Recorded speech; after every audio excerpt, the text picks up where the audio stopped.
It is paint day. I had to turn the dehumidifier on in the garage because it was up around 80%. I've got it down to 30, so this is just, what, 90% alcohol or whatever. Not the good shit that I would normally drink. I am just going over and lightly brushing everything. And after I brush it, I'm going to go back through again with a rag, clean up any residue. That varnish I put on here, I had it on the front cover a little bit. The alcohol takes it right off, whatever is left over. These are extra. I put an extra oil pan, extra tin cover on. Like I said, I got 3 engines laying around, so I've got extra parts. I don't care if I get paint on it or not.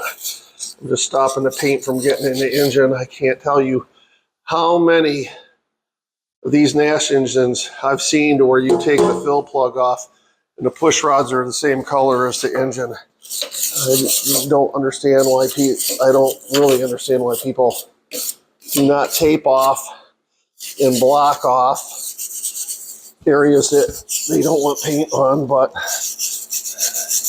that's their engine. That ain't my engine. All right, here we go. That's what I'm using. Problem with this stuff is you get one shot.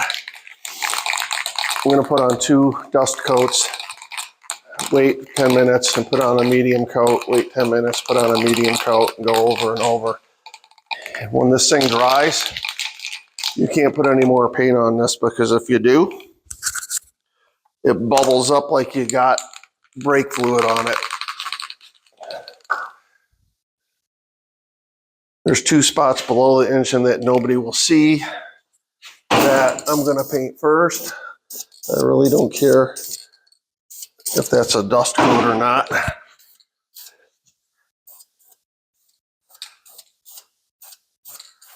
And it's where the mains come out.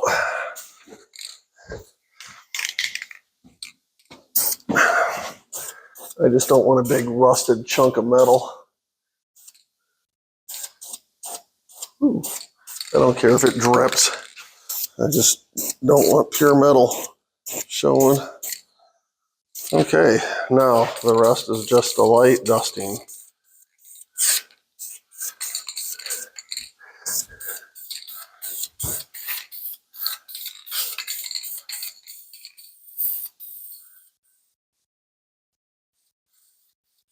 Don't get too close, this stuff runs too.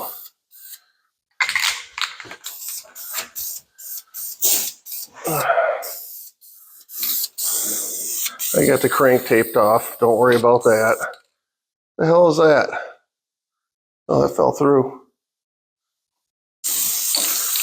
I put those little plugs in there to stop the threads from getting gummered up.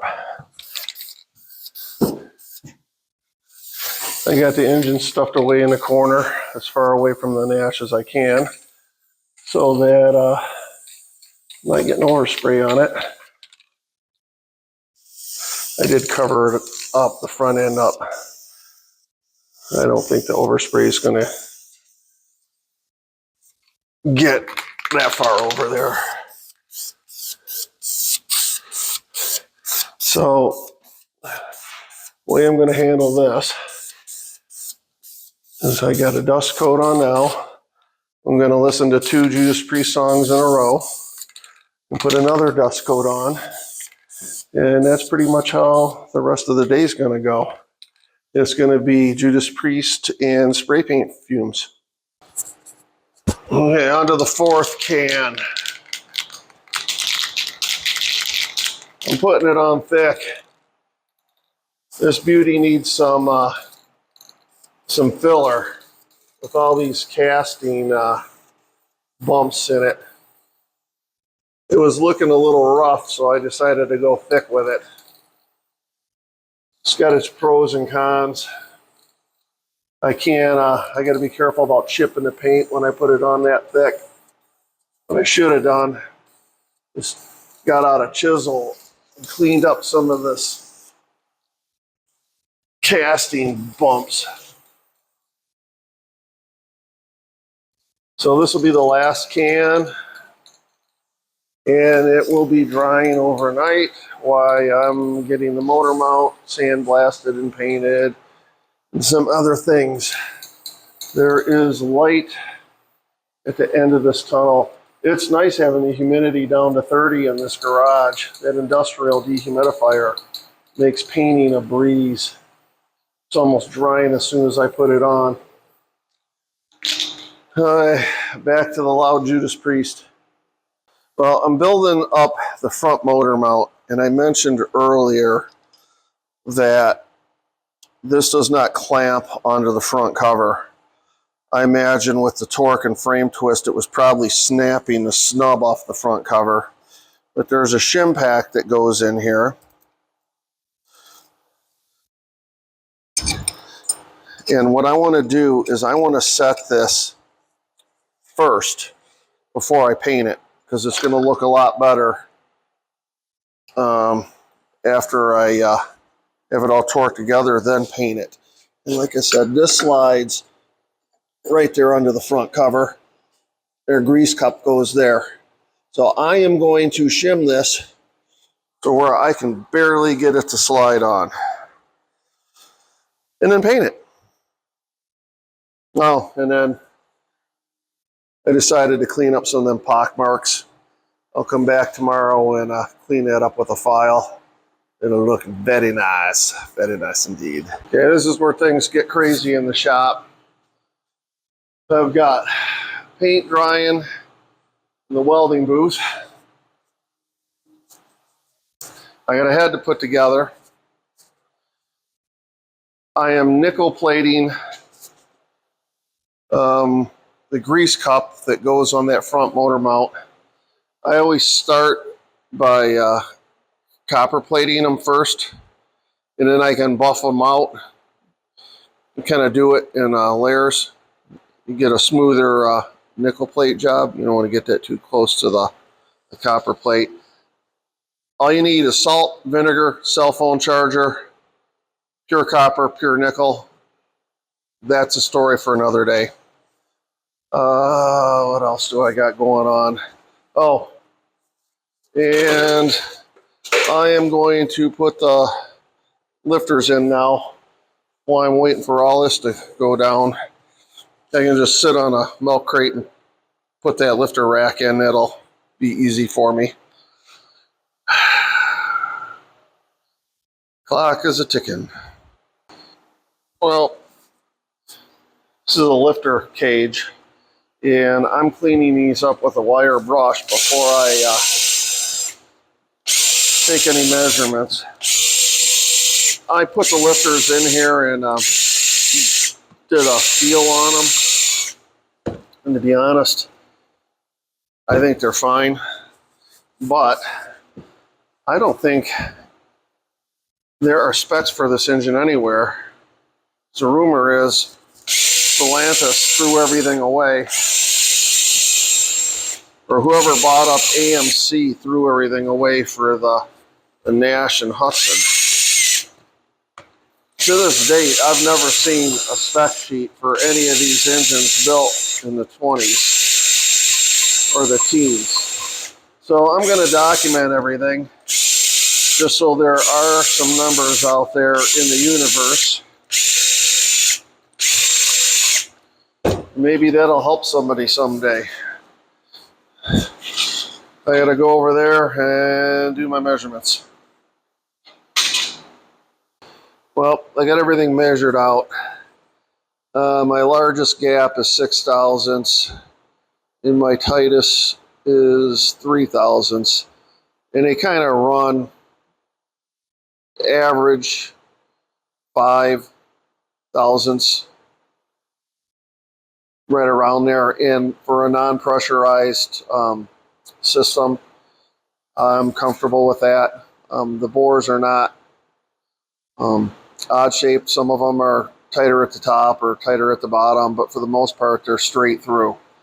And I did also notice that when they machined these, it's not a smooth bore. It almost like they purposely left machining marks in it to retain oil. Yeah, there was machining marks spiraled down into there. I don't know if that was by design or it happened later on, but I'm gonna go with it. Now let's put these racks together. Hot. Well, I really don't feel like fighting gravity when I go to put these together or put them in the engine. So I'm gonna pre-assemble the racks. My good old favorite Lubra plate.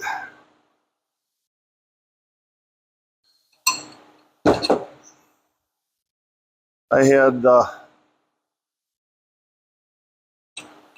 lifters reground. They do look pretty. They were pretty wore out when I took this engine apart. Oh, we got a tight hole, huh?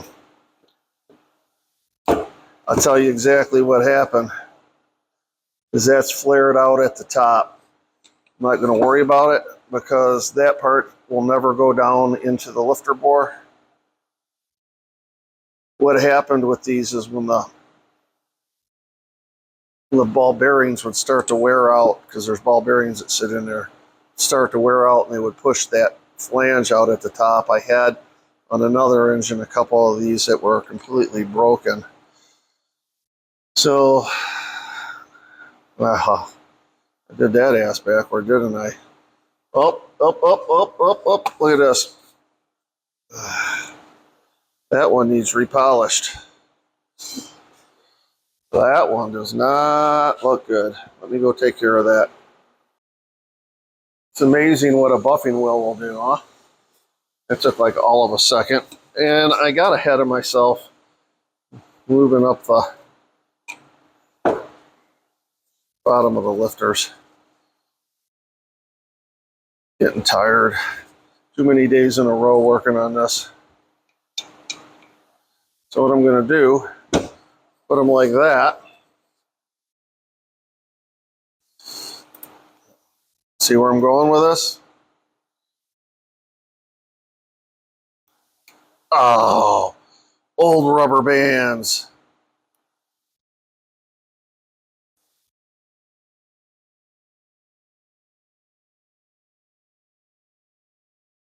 See, the rubber bands are going to hold them in so they don't drop down into the engine.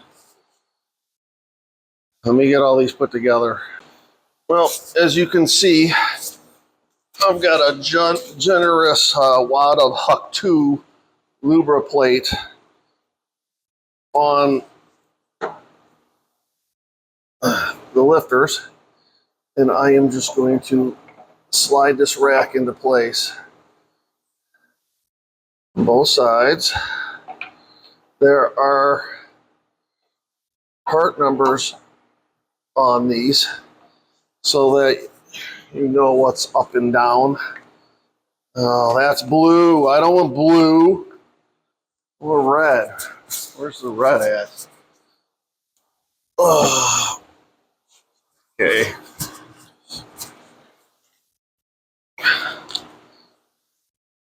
As I was saying, I don't think it really matters. Don't tell me this thing's plugged up again. Oh, there we go. Not getting crazy. The reason I'm putting Loctite on these is, believe it or not, this is a pass-through hole that goes directly into the number 3, 1, 4, and 6 cylinder. So I'm more doing this to stop any oils or compression gases or any weirdness of that from coming through.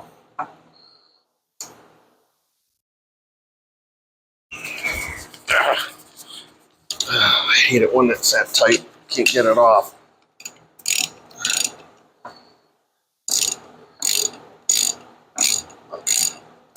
This is going in. No. Come on, get in there. Now, there it goes. There we go. It's kind of a cool little setup. They have these lifter racks like this. They're not cast into the block, easy to machine. If something goes haywire and they break, you can replace them. It's not the whole block.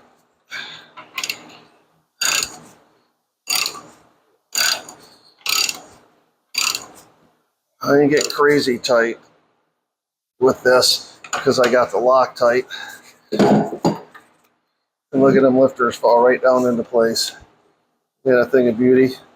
This is what I was saying, that that wouldn't go below. That one was a little tight. It wouldn't go below. Let me get the other one on there. It's getting close to, I'm about done with the shit show tonight. Okay, let's see if my plan turned out.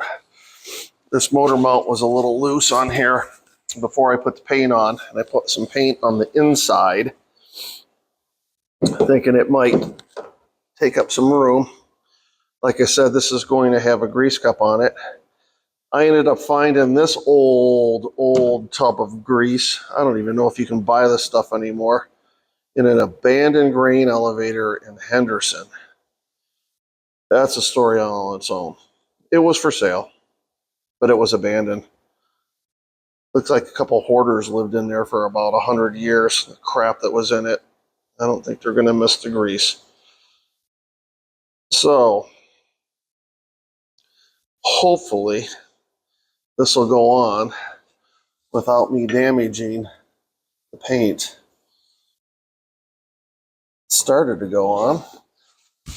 I don't want to get my grubby, greasy hands all over this. What hammer? I need a rubber hammer for this.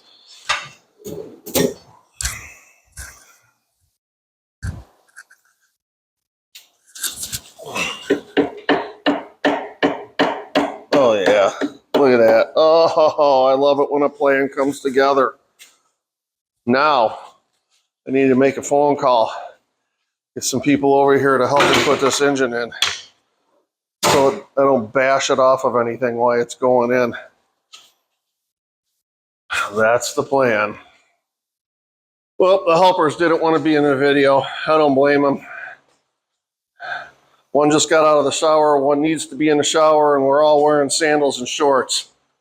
I'm sure that was an OSHA approved attire for putting a chunk of iron in a car. Worst damage is I scratched up the frame a little bit, but that's not a big deal. I can tape that off and paint it. So now the plan is I'm going to clean up some of this mess over here and start taking measurements on the head. And then I also notice it looks like I got some rust that has gone through this casting. I think I have a casting in the shed. I got to run out there and look. I think I got some extra casting somewhere. It's getting there. Well, it's too hot working the garage. It's not AC'd.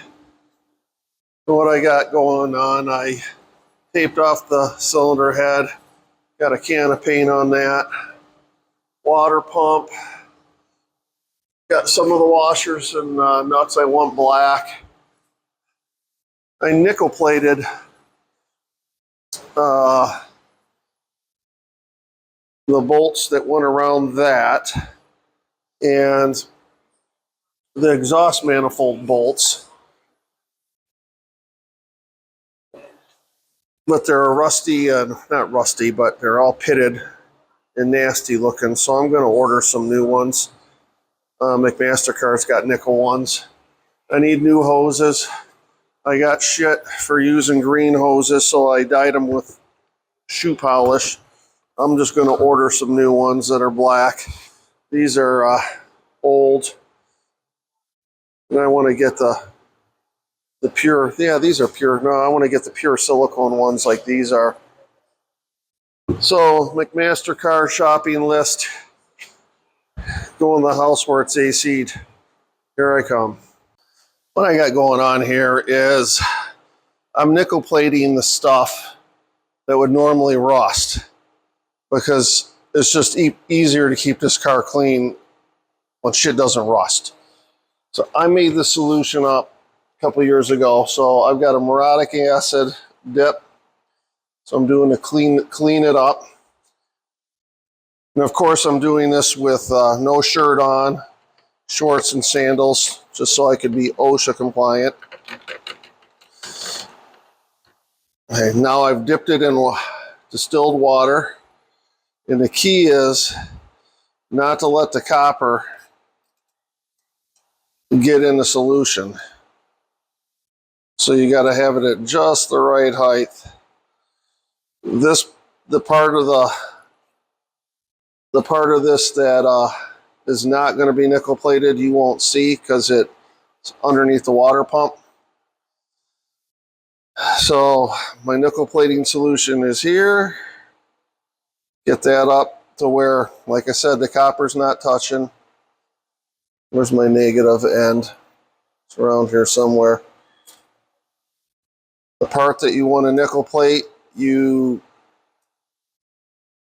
put the negative in on, positive goes on the nickel anode rod, and then just plug in the charger.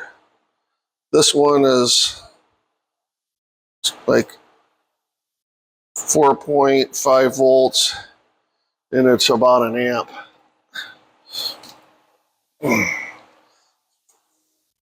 Hey, it'll start bubbling in a minute. It's bubbling right now. It doesn't take long for some of this stuff, maybe an hour. So those bubbles are nickel being transferred onto that rod. Motor mounts just got tightened up.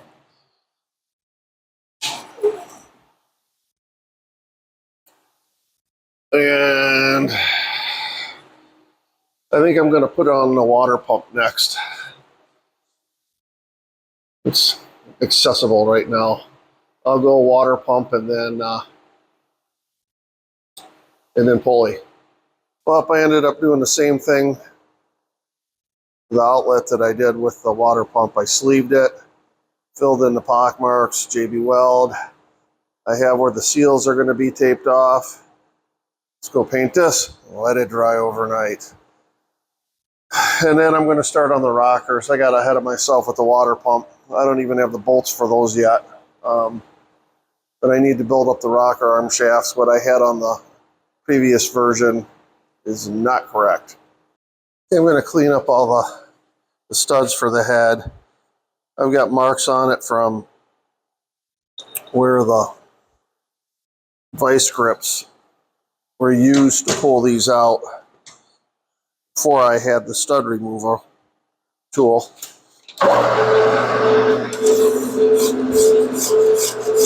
Besides, you pull the valve cover off to lube the rocker shafts, and I would like these to look good. If anybody's watching me do it or I'm demonstrating, it'd be nice to have these things look nice and clean. And as always, I run chasers down here just to make sure the threads aren't gobbled up, if that's a word.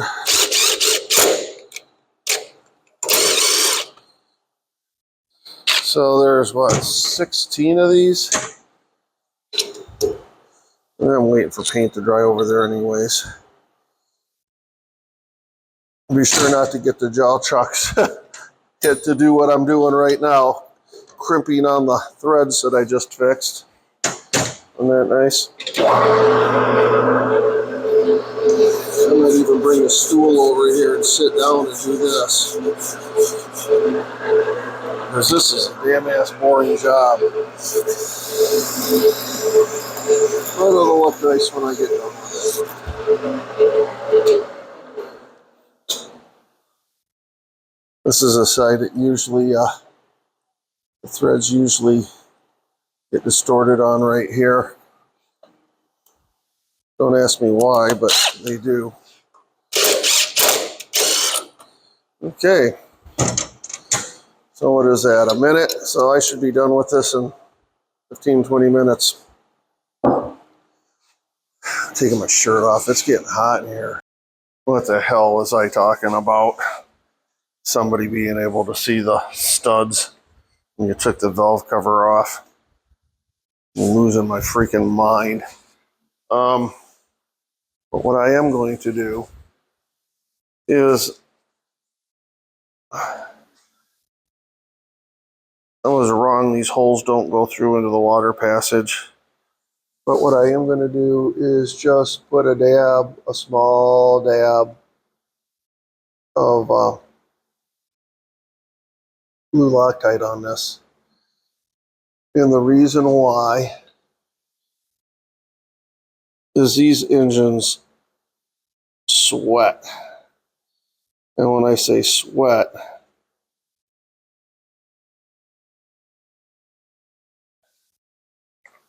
there's no oil in the upper part of it.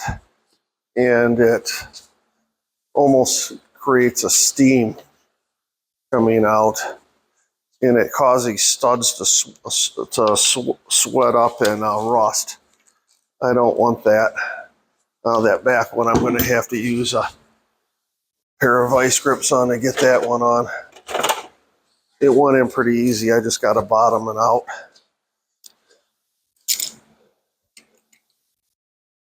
I went through all the holes. I made sure there was nothing in the holes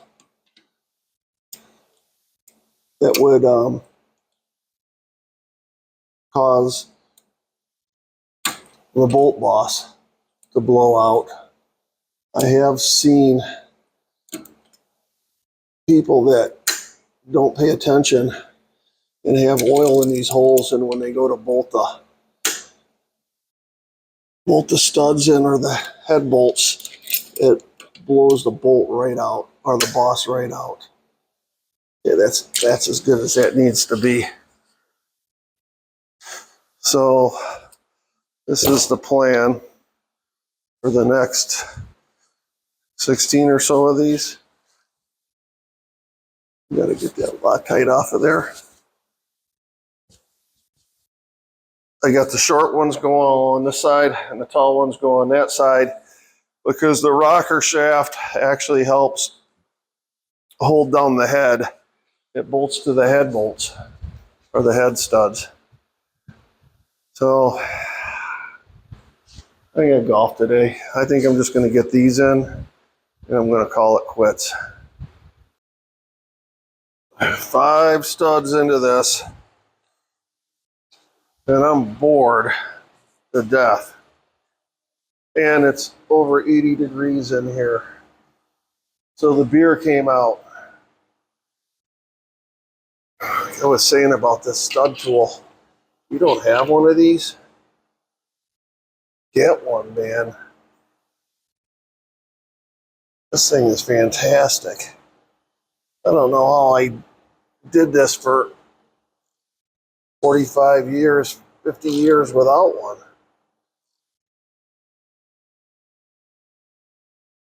Look at that. Easy peasy. So the remnants of this hurricane's supposed to be hitting up here just about the time I'm going to be on the golf course. Great. I got to say, this is the first time McMaster-Carr's ever let me down. Shit showed up in less than 12 hours. Problem is, this car gets judged. You can't have markings on these bolts. And the description did not show markings on them. So this is my way around this.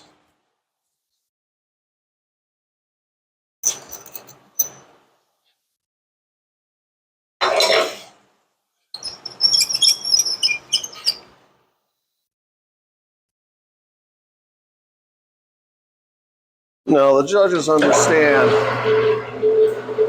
it is This vehicle's 100 and some years old. Oh, wow. That gutter just broke. Let me get back to you. I opted for one with a little more meat on it. That's how I'm getting around it, right there.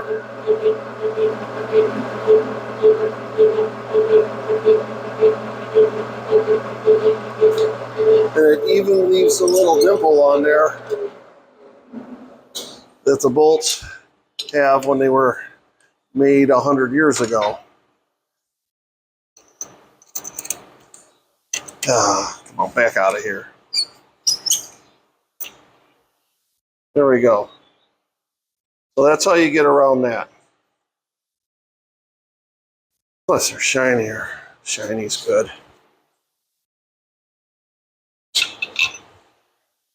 Okay. Golf is coming, man. I'll get this water pump on and call it a day. Well, that's it for today. Got the water pump on. That grease cup I was nickel plating.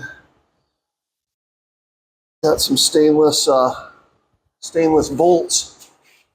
And what I did, I took them, turned them down in the lathe, got rid of the markings on them, so they look authentic. I'm going to do everything in black. This is going to have stainless so it'll pop. Studs are in. So tomorrow the head goes on and the drivetrain goes in. I'll paint the oil pan in the side cover and let that dry overnight. I ordered wiring for it and it comes in here, so I don't know how much I want to put on until the wiring gets there because I don't want to scratch anything up. It is slowly getting there. Oh, I'm ready to put the cylinder head on. Once again, there's people over here in the witness relocation program that don't want to be on film that are going to give me a hand. So I've got the new wiring in, so that's good. The new brass lines are in, that's good. I'm going to spray the gasket with this stuff, let it evaporate a little bit, and then slide it on. The pile of parts is getting smaller. But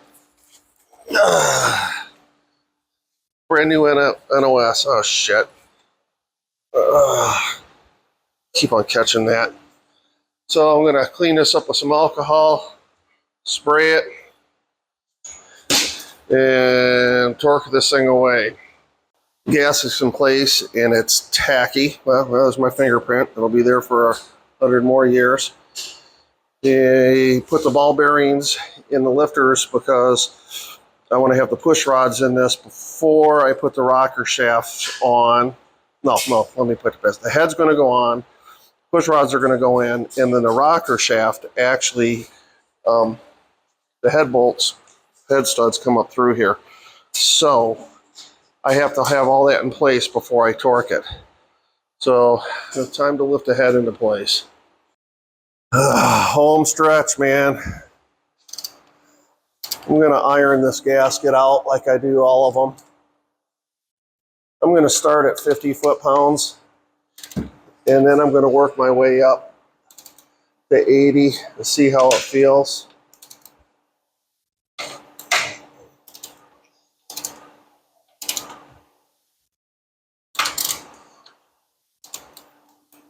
Yeah, I can feel this thing just sinking in right now. I do have some coil binding or spring binding going on here. It's not really bound up, but that will probably be taking out when I set the valve lash.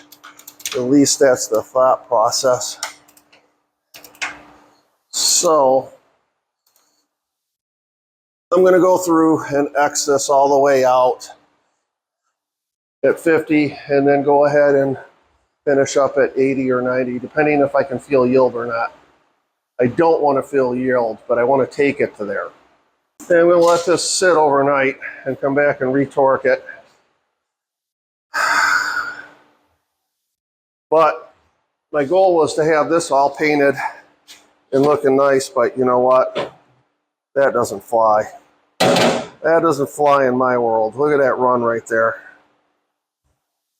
So, let me show you the best paint remover that I know. Plus, there was a lot of particulates in it. This stuff, man. I'm running out. It'll bubble it right up. Both these cans will let me. Yeah, look at it. It's starting to bubble right up. Let me go get another fresh can. There we go. Yeah, this O'Reilly stuff. Look at that. It's taking the paint right off. Look at that. Don't waste your time on petroleum jelly. Go get out O'Reilly's brake cleaner. Let it set, and then you can come in and wipe it right off. If it's been on there for a while, you might have to scrape it. Cat's ass. Now this is what I got going on. I got these original nuts.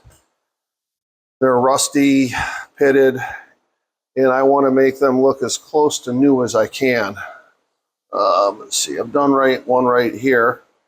The sides still have some pits. I can't take too much off of that without changing the size of the nut, but that's going to get it close. So if I've got fasteners that I can restore, I'm going to restore.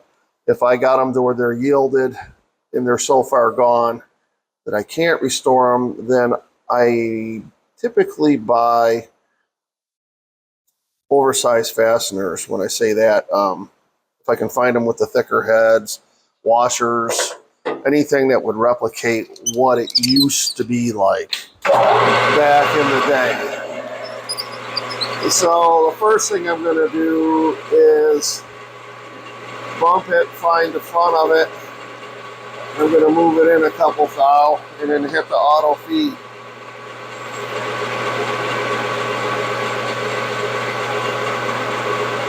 I always start with truing up the face. I got a little bit more to take off of there.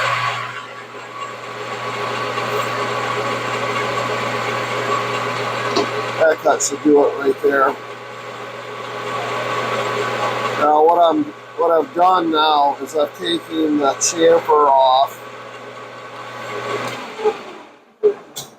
Yeah, that's pretty. I've taken the chamfer off both the outside and inside edge. So I'm going to grab my little whirly tool. Put that little relief in there. Grab my file. Try not to hit the chuck.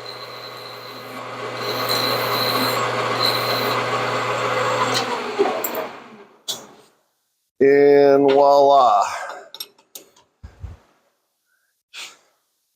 Doesn't look half bad, does it? Now let's go over to the grinder. Let's see how well the stability works on this. Not too bad. It ain't shaking too bad. Take the nut and I screw it on or twist it on the stud. I'm just going to go in and hit.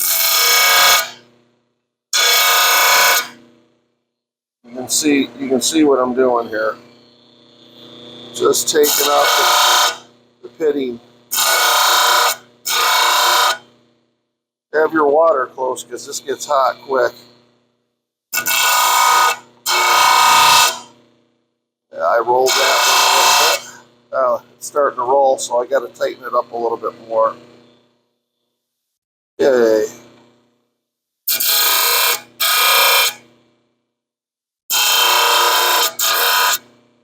Look at that. Isn't that pretty?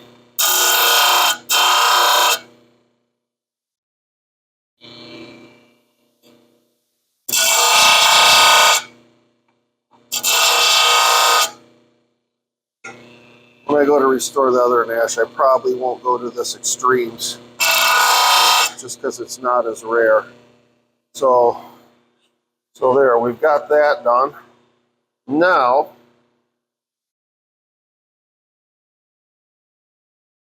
I'm over to the buffing wheel. Big fat hairball just went in there, I'm sure.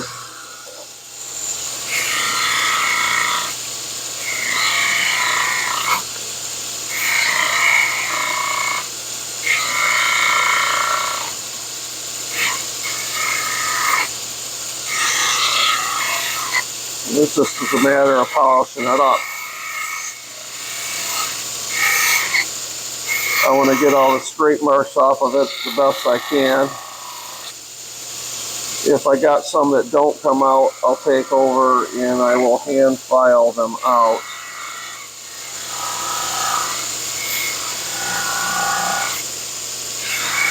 It doesn't really want to come out as easy I'd like. So you can see, I'm going to go over and I'm going to hand file them sand marks off of there. I got as fine as files I can find. It's still files. I'm going to cross the grain on it, clean them up. And it is making a difference. I can see the sanding marks coming off of it right now. So when this part is done, I'm going to go back to the buffing wheel and I'm going to buff it out.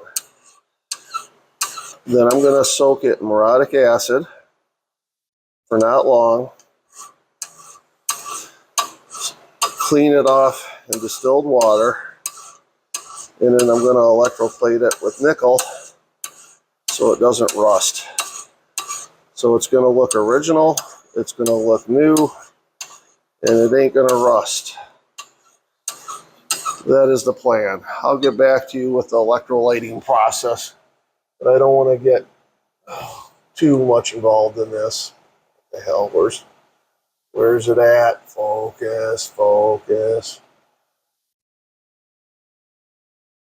Those are what I'm taking out. That's what I'm putting there, and that'll buff right out. I don't want to get sidetracked into this too much, but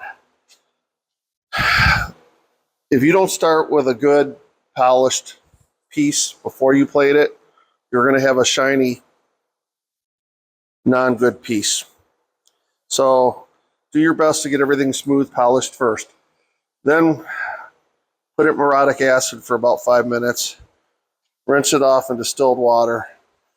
And you can see it bubbling away in there. Basically, there are the nuts now. I've got a positive. The positive is going to the anode rod, the nickel, and it's transferring the nickel onto the stuff. If you increase the voltage, the higher the voltage on the smaller stuff, the plate won't stick, it'll flake off.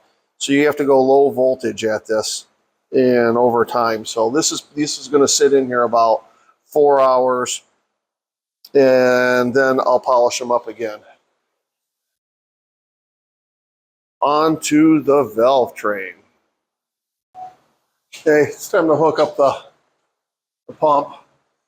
There is an oil line that comes off the back that feeds the mains, and then this line goes up to feed the outside channel. Hold on, I need to go get another wrench. Goes outside the block into a line that goes around and into the oil pan. See if I got the right size. Get the pump in. There's a shaft that slides down into the pump, and it also must align with the cam gear. It's just a T-slot. It wasn't that hard to get in. And there's just a bolt on the outside of the block that holds this all together. Now, what I'm doing now here is I am trying to loosen this line, because I need to get the top line on up here, and it's giving me problems.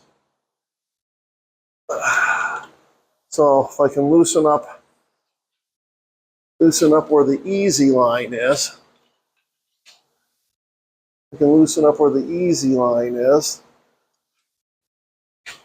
tighten up the hard line, and then retighten the easy line. That's going to be the best way to do this. I hope I can get this started. It's really tight in here. Okay, that camera's in the way. Well, I had to take it back out again, and the reason why is I couldn't get a wrench on this with the oil pump in place. So what I did is I got the pump positioned in place, snugged that up loosely, dropped the pump, and then tightened that up, making sure this line didn't move. And then I slid it all back in place and tightened up that nut right there. So we're locked in right now. I'm going to clean up some of the oil that's dripping down. I'm going to put the oil pan on. I did not opt to use new gaskets for the oil pan, and the reason why is I want to run this. That's the old oil pan. The new one's around here somewhere. I want to run this for a year. Get the Babbitt worn in, and then turn around and recheck the clearances on the rods and everything. And then once everything's seated in place, then I'll put a new gasket on that pan so it doesn't leak. Hey, it's getting there. Hey, I'm in the home stretch here. Pilot bearing. Original pilot bearing was lubed. They had a cross drill going into the main, and actually engine oil pressure used to lube that bearing. I blocked off that passage because we have modern bearings now. This came out of an alternator. I've got the part number for it if anybody's interested. But gotta sink this baby in here. Get it started the right way first. And a tip, most of you should already know this. You always drive on the surface that the clamp load is on, or your bearing will come apart.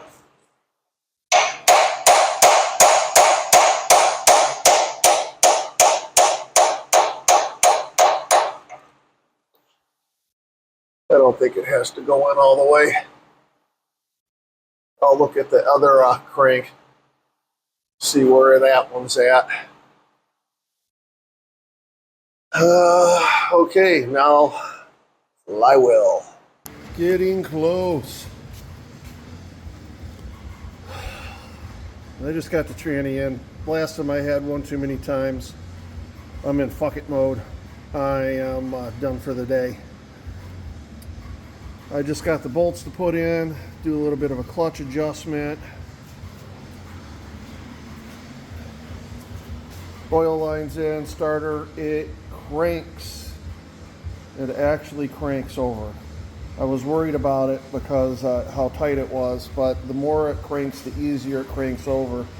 And from the sounds of it, it sounds like it's the rings, because I'm hearing a lot of noise come out of here. So as soon as the rings break in, this thing should be smooth. Timing is set at top dead center. We're pretty damn close to it. So tomorrow, finish up the transmission, exhaust intake, engine pan, front end accessory, radiator. I'm going to add some water to it and start it. Boy, this has been a long freaking project. I've had that since the early 80s. I'm still using it. Amazing. Oh, I need a break. Okay, fun time. Putting the manifolds on. I took the gaskets and I sprayed them with the copper gasket sealer. I did not paint where the seal Oh God, that one's going to be all sticky and dirty. So I guess I grab one of the ones from over here, huh? And I clean that one up before I put the manifold on. At least the intake. That there. Oh, it's trying to, oh, come on. Don't slide out of place. Okay. There we go. Now what I do with my wrench. So the exhaust manifold gets tightened up first, or the intake manifold gets tightened up first. I am not using any lock washers or any washers on this because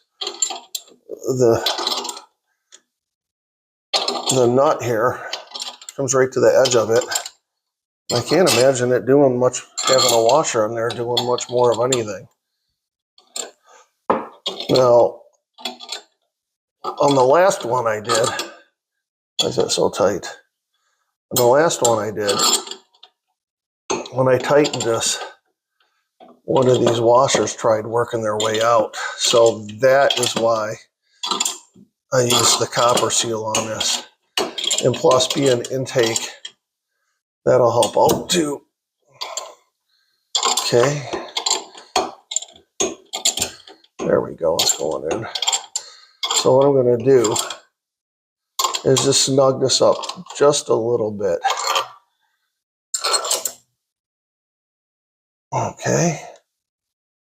That's good. I'm gonna pull this back off and see if I can get this gasket to come up a little. No, it kind of likes where it is.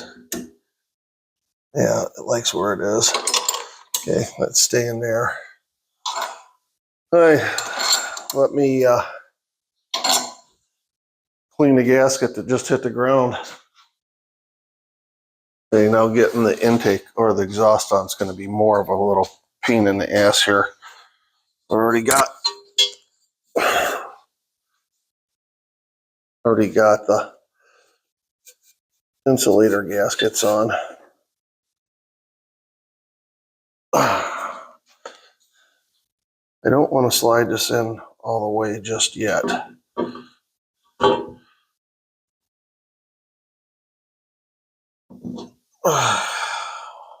Hard part. Okay, what do I got going on here? I got a stud that is not cooperating. So which one is it?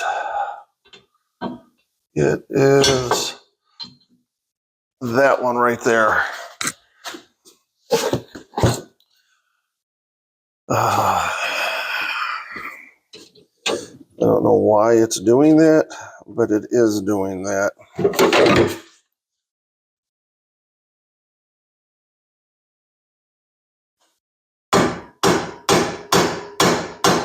I don't know if that even made a difference.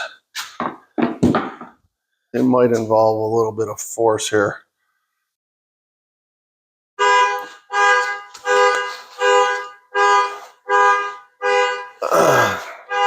Maybe I don't need the keys to the other car in my pocket, huh? Okay, let's try this again.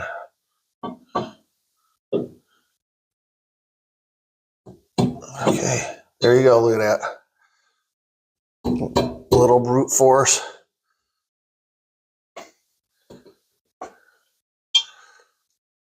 Get these in here. Come on, got to get it farther away. Oh, this is going to be a pain in the ass.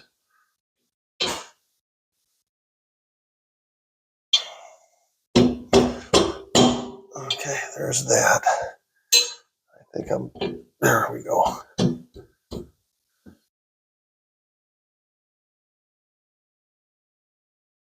And while I'm trying to get all this lined up, I don't want these to be moving around like they are. Great.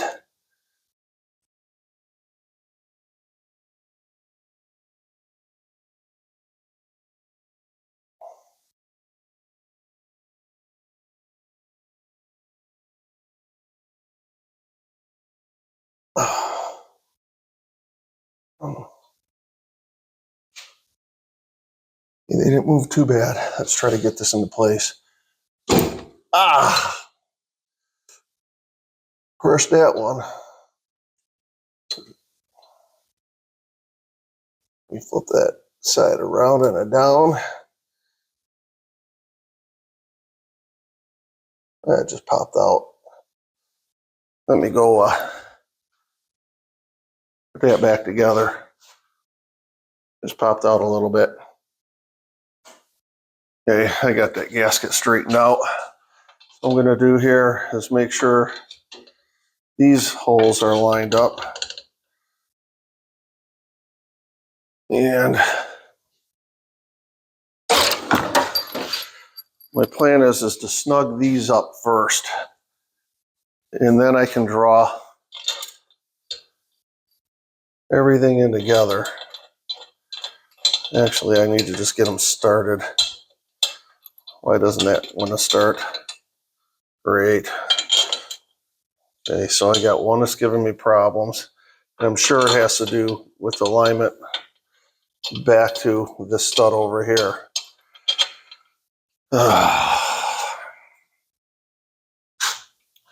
Maybe if I can get one of them lined up. Yeah, that's way out of alignment.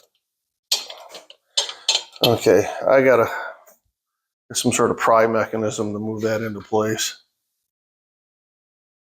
Okay, go to old-fashioned pry bar. I got that slid over now. That bolt's in place. Hopefully this one will now line up, which it did. So I need to snug every one of these down, and then I am going to attach the manifold to the cylinder head. Okay, I got these lightly snug down. I mean, you can see there's like nothing on it there. Okay, now I'm going to come in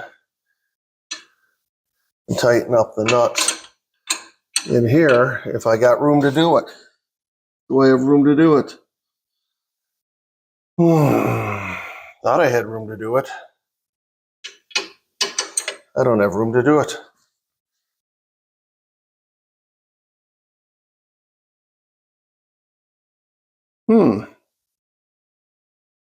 Well, that makes no sense. Because if I tighten the lower manifold up first, that's going to pull it in, and then I'll never get these bolt holes lined up. Let me rethink this. Well, I had to take it off. I could get at the front one, the back one. There was no way to get at. So it looks like these get tightened down, and then I struggle to get the 6 bolts in. And since this is only going in once, there's no way I can get at it. I'm tightening the hell out of it.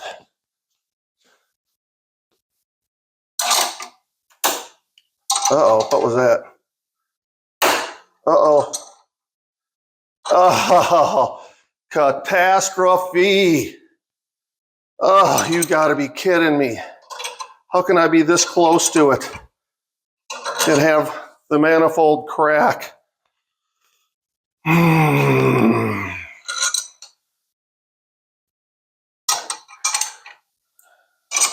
Let me think about this. I think it's just this ear. So I'm gonna be all right. It's just that ear. Now there's a washer going on that one. Well, I've decided it's cosmetic. I've still got plenty of clamp load on the inner side. And the JB Weld is pretty much the same color. So what I'm gonna do is I got the JB Weld on there, and I'm just gonna take some tape. I'm gonna hold it in place and mold it. That can dry for a while. And when I need to, I can just pull it off. Look at that, just molded it right to the size, right to the radius I needed. Okay, I'll let that set up. It just set me starting this up though, back. I guess what I could do is I could wait a few hours. Probably have to start it up later tonight. But anyways, let's get back to putting this all where it was. Back together. And don't over tighten things. Well, what a cluster that was. I was right about having that lower manifold bolted on. It threw everything out of whack. So basically what I did, took the upper manifold off, used this on the stud, and bent the front and rear stud over to where when I dropped the manifold on, it lined up. It is what it is. So, needless to say, I'm not going to get too crazy with torque and stuff right now, huh? Especially that. This one, the center one, I can torque. Okay, so I got those torques going to the head. Now I can come back and snug this stuff up. Like I said, I wanted to get both manifolds pulled in equal, so I wasn't fighting these bolts here.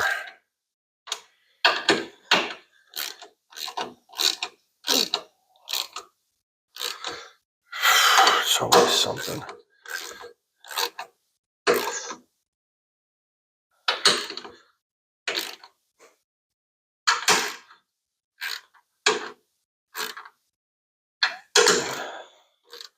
Oh yeah, this is walking right down. Once I tighten these things, they're loosening up all the way down the manifold.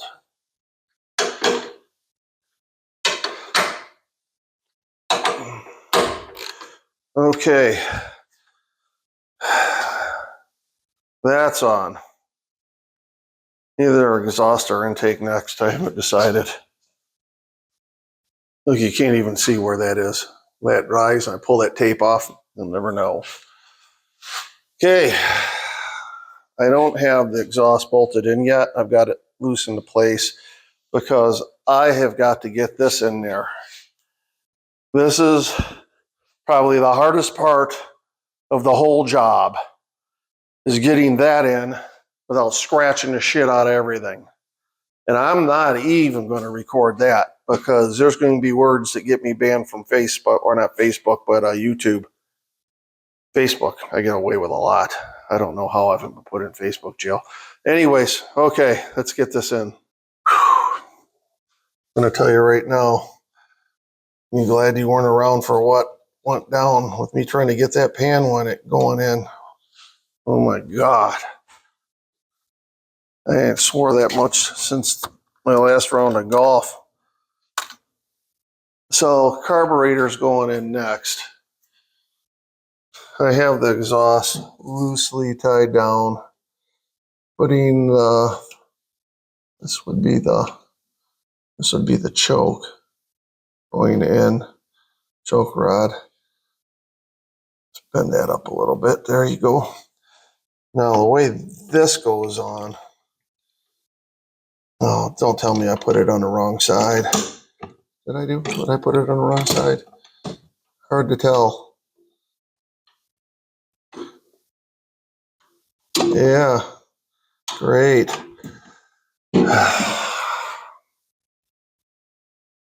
Well, somehow the choke rod got bent in all this melee, so I'll put that on after I get the carb in place. The way you get this carb on here is get your air intake and your exhaust tube hooked up at the same time, and then swing it into place.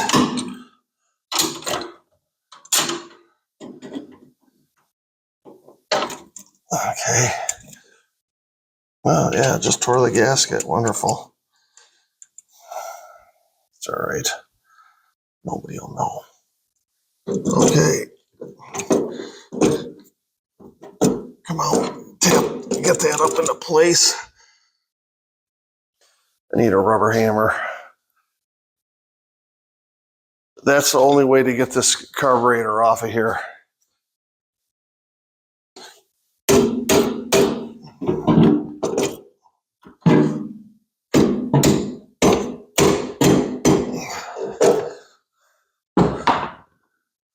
Let me get a screw or a nut to hold it in place. You got to bring them both up equally at the same time. If you don't, you'll be fighting them, fighting each other. Ah, what was that? It's all right, I got to put a new bolt in that anyways.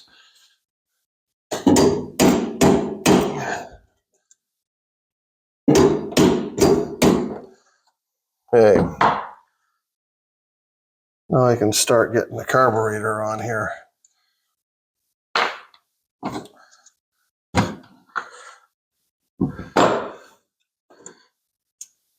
It literally took me like a half hour to get one of those panel screws in. That neighbor stopped over on a whim. Once I had him over here, it took 11 seconds. But, okay, got to get both these in together at the same time. Can't tighten one up further than the other. You can't get the nut in there.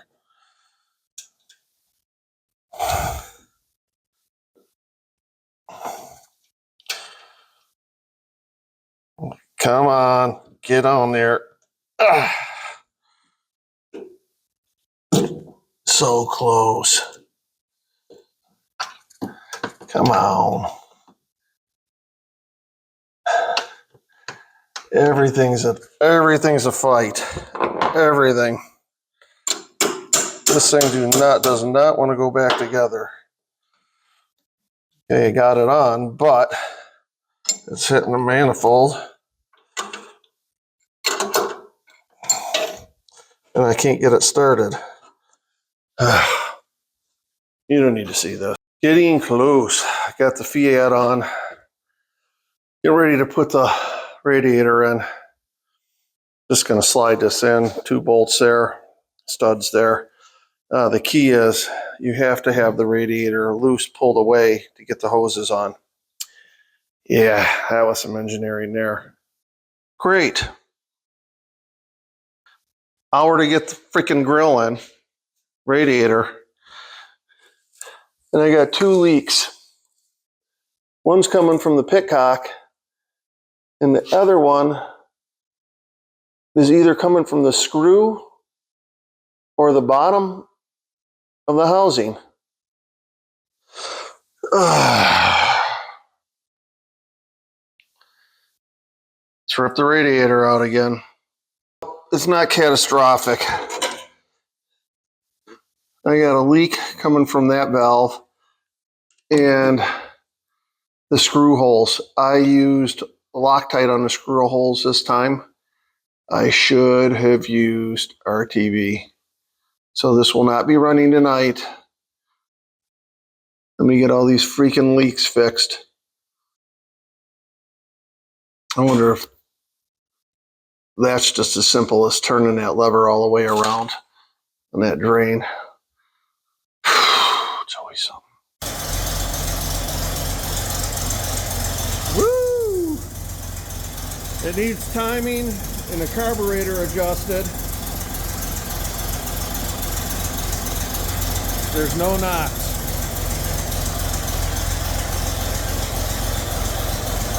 I gotta tighten up the exhaust too. Oh my God. It took about a half hour to get it started because the timing was off. Look at that distributor. That's like a hot dog going down a fucking hallway, isn't it? Let me tighten up that exhaust. I think I'm about done. Time to go on a beer run.